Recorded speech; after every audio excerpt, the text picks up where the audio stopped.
구시기와 과시기의 어쩌다 튜튜튜. 안녕하세요. 궁금한 과수원입니다. 지난번엔 탐구보고서의 기초를 가지고 왔다면 이번엔 응용편을 가지고 왔어요. 탐구보고서의 기초에서는 보고서를 어떻게 써야 되는지 이야기를 했다면은 오늘은 실생활에서 정말 주제를 찾을 수 있을지에 대한 이야기부터 어떻게 보고서를 써야 되는지 좀 더 구체적으로 안내를 하고자 합니다. 제가 지난 주말에 장염에 걸려서 너무 아팠어요. 근데 의사 파업에다가 주말이었잖아요. 그래서 병원에 가기 힘든 상황이었거든요. 그러다가 이제 저희가 생각해낸 게 그럼 민간요법으로 우선 이 장을 달래보자 라고 이야기를 했습니다. 거기에서 나온 이야기가 첫 번째로는 보리차를 마셔라. 그리고 두 번째로는 매실차를 마셔라. 그리고 세 번째로는 실수이기는 했으나 파인애플 식초를 마시자라는 이야기까지 나왔어요. 그래서 오늘 저희가 쓸 보고서는 이 소화와 세 가지 액체가 어떤 관계가 있을지, 정말 이걸 보고서로 쓸 수 있을지에 대해서 이야기를 하려고 합니다. 지금부터 저희와 함께 보고서를 한번 써보러 가시죠. 주제가 소화라는 큰 대주제로 진행됐기 때문에 몇 가지 이론을 검색을 통해서 확인해 보도록 하겠습니다. 첫 번째는 소화의 정의에 대해서 먼저 확인해 보겠습니다. 검색창에 치시면은 어학사전이나 지식백과를 통해서 여러분은 확인할 수가 있을 거고요. 두 번째 키워드는 소화제를 알아보시는 게 좋을 것 같아요. 실제로 소화가 되지 않았을 때 저희가 활용하고 있는 의약품이기 때문에 소화제에 대해서 일정한 성분을 찾으면은 실험에 도움이 될 거라고 생각이 듭니다. 세 번째로는 소화 효소가 되겠습니다. 실제로 탄수화물, 단백질, 지방이라는 음식물들을 우리 몸속에서 소화시키는 데 필요한 효소들이고, 이 소화 효소를 알아야지만 나중에 실험을 설계할 수가 있어서 꼼꼼하게 꼭 확인을 해주세요. 네, 어느 정도 이렇게 이론적인 배경을 확인을 했다면 실제로 두 번째로는 이런 주제를 가지고 다른 사람들이 실험을 했는지에 대한 확인 조사가 필요한데요. 첫 번째로는 서울과학전시관을 확인하도록 하겠습니다. 네, 검색 치시면 사이트로 바로 이동하는 게 나오고요.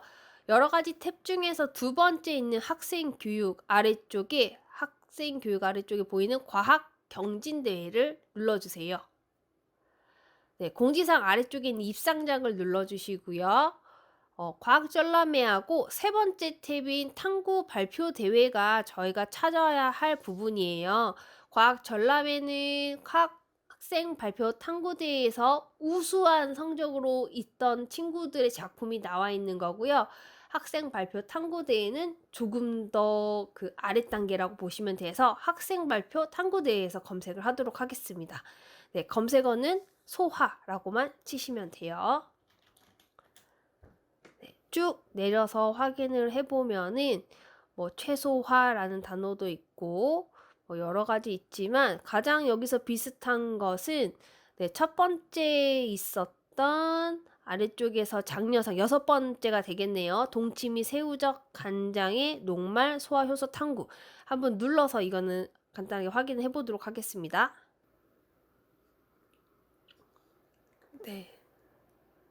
네, 여기서 이제 확인을 해보면 탐구 동기, 이건 요약서예요. 전에 말씀을 드리기도 하고 댓글로 달기도 했었는데 서울과학전시관에서는 작품 요약서를 확인할 수가 있어서 조금 더 간단하게 확인할 수 있는 거고요. 이 친구는 동치미랑 먹었을 때 정말 소화가 어느 정도 되는지 표와 그래프까지 넣었고요.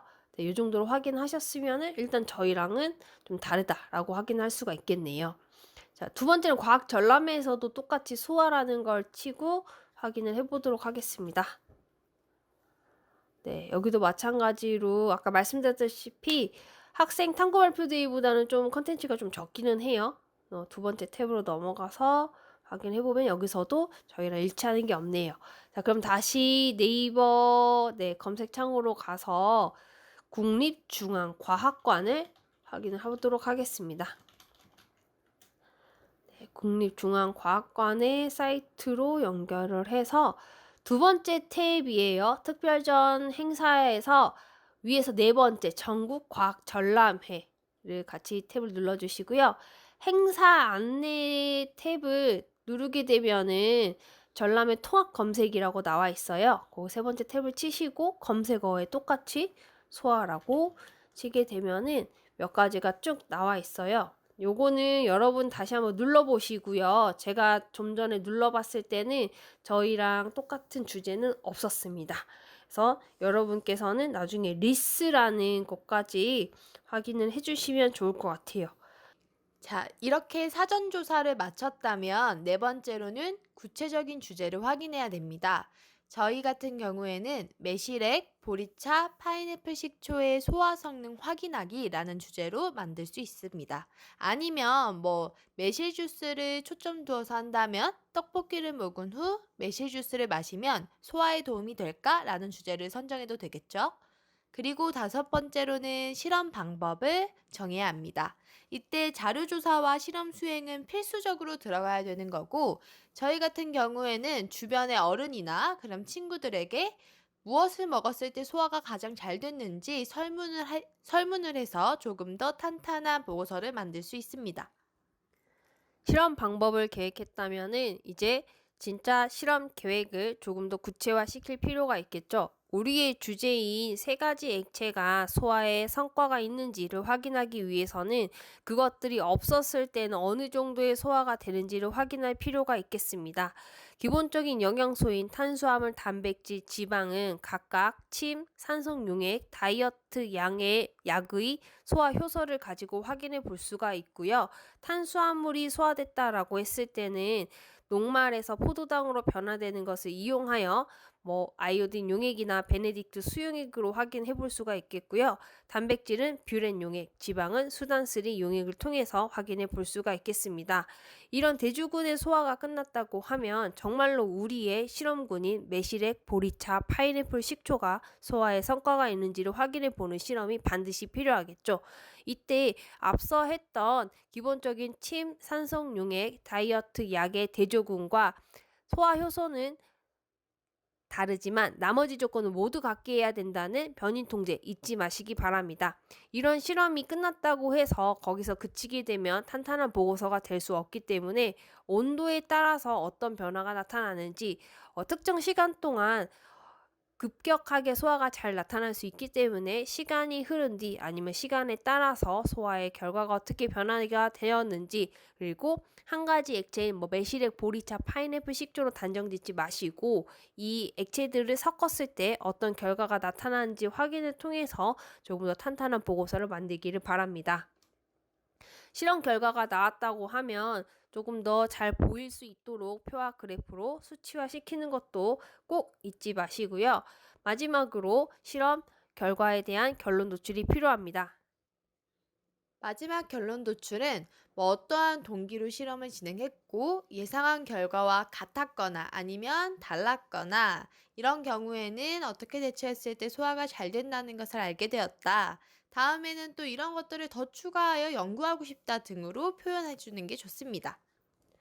네. 그리고 지금 여긴 나와 있진 않지만 여러분이 사전 조사를 통해서 확인했던 사이트는 꼭 기록해 두셔서 마지막에 참고 문헌으로 꼭 넣으시면 되겠습니다.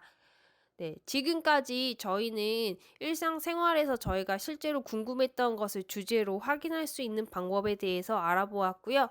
여러분이 이 주제 또는 여러분의 일상생활에서 주제를 선정하여 한국 보고서를 잘 쓸 수 있길 바랍니다.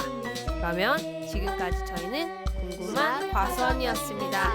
여러분 또 만나요. 어쩌다 튜튜튜